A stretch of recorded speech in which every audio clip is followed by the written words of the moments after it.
जय हिंद, नमस्कार फ्रेंड्स, स्वागत है आप सभी का अपने प्लेटफॉर्म एनजीजीएस नीतीश एजुकेशन के इस यूट्यूब चैनल में। आज के वीडियो में हम आप सभी को दिखाने वाले हैं यहाँ पर 100 इम्पोर्टेंट जो है कि बिहार बोर्ड एग्ज़ाम के लिए जो इम्पोर्टेंट क्वेश्चन है संस्कृत का लेकर आ चुके हैं।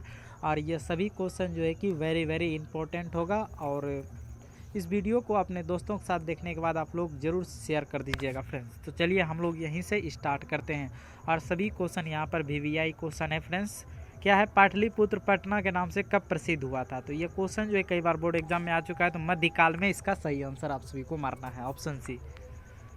आगे है यहाँ पर, किसने कहा पाटलिपुत्र की नगर शोभा देखने में प्रिय था? तो यह जो कहा था मेगास्थनीज ने कहा था। आगे क्वेश्चन है, पटना का पुराना नाम क्या है? तो हो जाएगा पुष्पपुर। आगे क्वेश्चन यहाँ पर है, मध्यकाल में पटना लगभग कितने वर्षों तक जीर्ण शीर्ण रहा? तो यह हो जाएगा 1000 वर्ष। आगे क्वेश्चन यहाँ पर है, पटना के उत्तर दिशा में कौन सी नदी बहती है? तो आप सभी को याद रखना है, गंगा नदी बहती है। कौन सी नदी बहती है? गंगा नदी। आगे क्वेश्चन है, पाटलिपुत्र में कौन बार आए थे? तो वहाँ पर जो है भगवान बुद्ध आए थे। कौन आए थे? भगवान बुद्ध। आगे है, पटना नगर की पालिका देवी कौन है? तो वह है पटन देवी। कौन है? पटन देवी, ऑप्शन सी हो जाएगा। आगे, पटना किस नदी किनारे अवस्थित है? तो हो जाएगा यहाँ पर गंगा नदी के किनारे अवस्थित है। आगे क्वेश्चन करेंगे हम लोग यहाँ पर, पटना में कौमुदी महोत्सव कब मनाया जाता था? तो यह हो जाएगा गुप्त वंश काल में। आगे क्वेश्चन है, मेगास्थनीज पटना किसके समय में आया था? तो यह जो है चंद्रगुप्त मौर्य के समय में आया था। आगे है, पुष्पपुर की पुतलिका रचना का आधार पर पटना का कौन सा नाम है? तो हो जाएगा पाटलिपुत्र। आगे, बिहार की राजधानी कहाँ है? तो आप सभी को पता है, पटना है, ऑप्शन ए हो जाएगा। आगे क्वेश्चन यहाँ पर है, कौमुदी महोत्सव किस अवसर पर दिखाई पड़ता है? तो हो जाएगा दुर्गा पूजा के अवसर पर, ऑप्शन बी। आगे क्वेश्चन यहाँ पर है, किस नदी पर गांधी सेतु सड़क मार्ग बना है? तो हो जाएगा गंगा नदी। आगे क्वेश्चन है, योग सूत्र के रचनाकार कौन है? तो पतंजलि हैं, ऑप्शन सी हो जाएगा। आगे है, शरद काल में कौन सा महोत्सव मनाया जाता था? तो हो जाएगा इसका सही आंसर कौमुदी, ऑप्शन डी। आगे क्वेश्चन है, कौमुदी महोत्सव किस वंश में प्रचलित था? तो यह गुप्त वंश में प्रचलित था। आगे है, व्याकरण के रचनाकार कौन है? तो हो जाएगा पाणिनि। नेक्स्ट क्वेश्चन है, पटन देवी कहाँ अवस्थित है? तो यह जो है फ्रेंड्स पटना में अवस्थित है। आगे, एशिया महादेश का लंबा सेतु कहाँ है? तो यह हो जाएगा पटना में। आगे क्वेश्चन, गोलघर कहाँ है? तो यह पटना में है। आगे, गुरु गोविंद सिंह का जन्म स्थान कहाँ हुआ था? तो पटना में हुआ था। आगे, मुगल काल में किसका उद्धार हुआ? तो पाटलिपुत्र का। आगे क्वेश्चन यहाँ पर है, गोविंद सिंह सिख संप्रदाय के कौन से गुरु थे? तो यह जो थे 10वें गुरु थे। आगे, गांधी सेतु कहाँ है? तो यह पाटलिपुत्र पटना में है। आगे क्वेश्चन करेंगे यहाँ पर, कूटनीमता काव्य के कवि कौन है? तो दामोदर गुप्त, आप सभी को याद रखना है। और सभी क्वेश्चन जो है कि वेरी इंपॉर्टेंट है और परीक्षा के दृष्टिकोण से ये सभी क्वेश्चन है। अगले, यूनान का राजदूत कौन था? तो यूनान का राजदूत मेगास्थनीज था। आगे क्वेश्चन ये, राजशेखर की रचना कौन सी है? तो हो जाएगा काव्य मीमांसा। अगले, कौमुदी महोत्सव किस ऋतु में मनाया जाता था? तो यह जो है शरद ऋतु में मनाया जाता था। आगे, किसके समय में पाटलिपुत्र अधिक समृद्ध था? तो हो जाएगा चंद्रगुप्त। आगे, अस्थि महितलिका परिभूत पुरंदर स्थानम कहाँ से लिया गया है? तो इनको जो लिया गया है पाटलिपुत्र से लिया गया। आगे, काव्य मीमांसा के रचनाकार कौन है? तो वह जो रचनाकार हैं वह है राजशेखर। आगे है, प्राचीन काल में शिक्षा का केंद्र कहाँ था? तो पाटलिपुत्र था। आगे, किस काल का शासक उत्कर्ष काल माना जाता है? तो हो जाएगा गुप्त काल।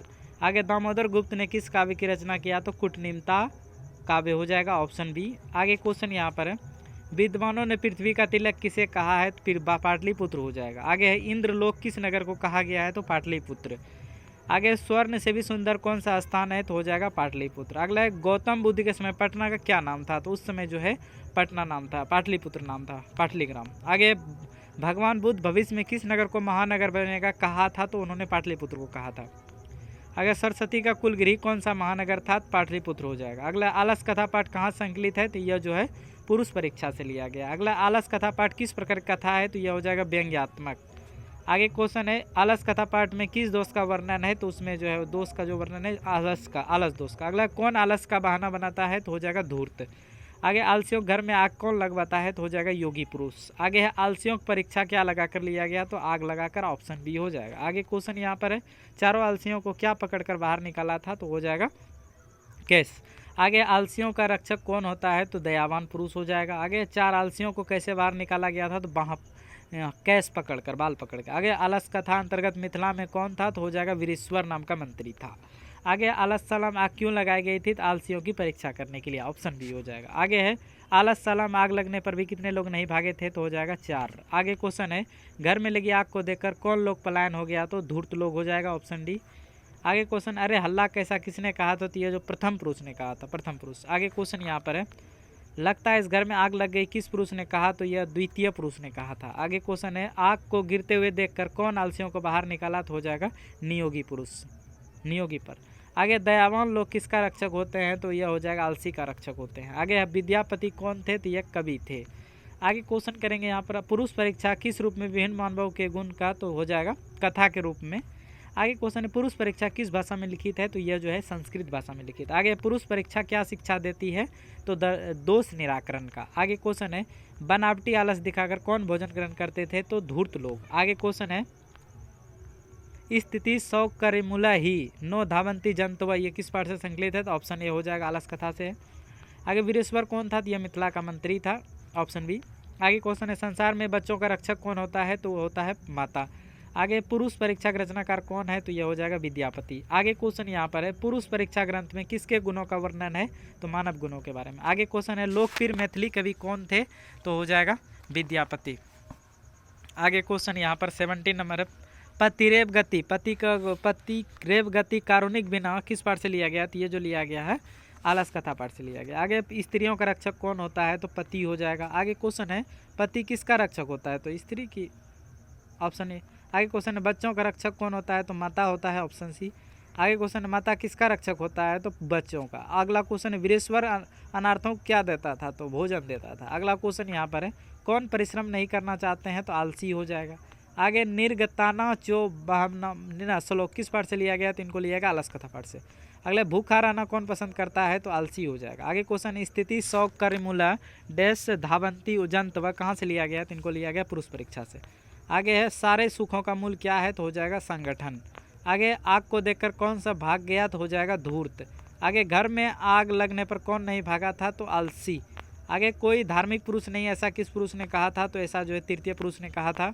आगे है अरे वाचाल कितना बोलता है किसका कथन है? तो यह जो है चतुर्थ का कथन है। अगर आप सभी को ये वीडियो अच्छा लगता है फ्रेंड्स तो इस वीडियो को लाइक करके अपने दोस्तों के साथ शेयर करें, और इसी तरह के आप लोग क्वेश्चन देखना चाहते हैं प्रीवियस ईयर क्वेश्चन तो इस चैनल को जरूर ज्वाइन करें। मिलते हैं इस तरह के नेक्स्ट वीडियो में, तब तक के लिए जय हिंद, वंदे मातरम।